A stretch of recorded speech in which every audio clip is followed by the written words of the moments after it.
हल्दी जो है वो एंटी इन्फ्लेमेशन का काम कर रहा है। प्रॉब्लम तब आती है जब आप उसका डोसेज सही डिसाइड नहीं करते हैं। तो कुछ लोगों में आपने सुना होगा कि वो बोलते हैं हमने हल्दी का दूध लिया और हमें बहुत ज़्यादा यूरिन में बर्निंग होने लग गई है। हल्दी और दूध का एक्चुअली वो क्या है ओवरऑल द हेल्थ, तो वो क्या रहेगा?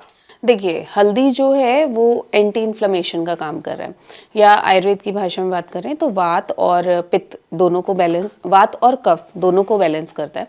तो अगर जॉइंट पेन है तो वहाँ पर इन्फ्लेमेशन है, उसे रिजॉल्व करने में मदद करेगा। वात जो है वो डायरेक्टली पेन क्रिएट करता है, तो वात को बैलेंस करने का काम करेगा। तो इस तरीके से हल्दी आपकी बॉडी में जो उसका उष्ण गुण है और जो उसका एंटी इन्फ्लेमेटरी गुण है, जो शोथ शोफ उसको जो वो हरता है, तो उसकी वजह से जो पेशेंट्स में जो कंप्लेंट देखने को मिलती है विंटर्स में, उन सब में ये मदद करता है। लेकिन प्रॉब्लम तब आती है जब आप उसका डोसेज सही डिसाइड नहीं करते हैं। तो कुछ लोगों में आपने सुना होगा कि वो बोलते हैं हमने हल्दी का दूध लिया और हमें बहुत ज़्यादा यूरिन में बर्निंग होने लग गई है। ये कंप्लेंट्स भी आपको बहुत कॉमनली सुनने को मिलेंगी। तो आपको डोज सही रखना भी इंपॉर्टेंट होता है। तो जैसे आप बच्चों को दे रहे हैं तो आप कच्ची हल्दी का प्रयोग कर सकते हैं, आमा हल्दी जो बोलते हैं। तो कच्ची हल्दी यूज़ करेंगे तो वो जो बच्चों में अदरक वाले जो अदरक जैसी दिखती है, ऑलमोस्ट वैसी है, तो वो आप यूज़ करेंगे तो आपको नुकसान नहीं करेगा। उसका भी आपको सिर्फ एक आधा इंच के करीब का टुकड़ा लेना है, 1 कप दूध में बॉईल करना है, एंड दैट वुड वर्क।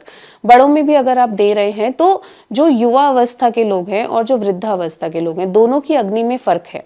तो जो ओल्ड एज वाले लोग हैं उनकी अग्नि मंद होती है, तो उनको आप देंगे तो आप हाफ टी स्पून दे सकते हैं। जो युवावस्था है, जो हमारी यंग जनरेशन है, वो 1 टीस्पून तक भी बियर कर लेगी। उसके बाद भी फिर आपकी प्रकृति मैटर करेगी। तो अगर आपकी पित्तज प्रकृति है तो कहीं ना कहीं थोड़ी सी उष्णता हो सकती है, तो आप डोजेज उसके हिसाब से एडजस्ट कर सकते हैं।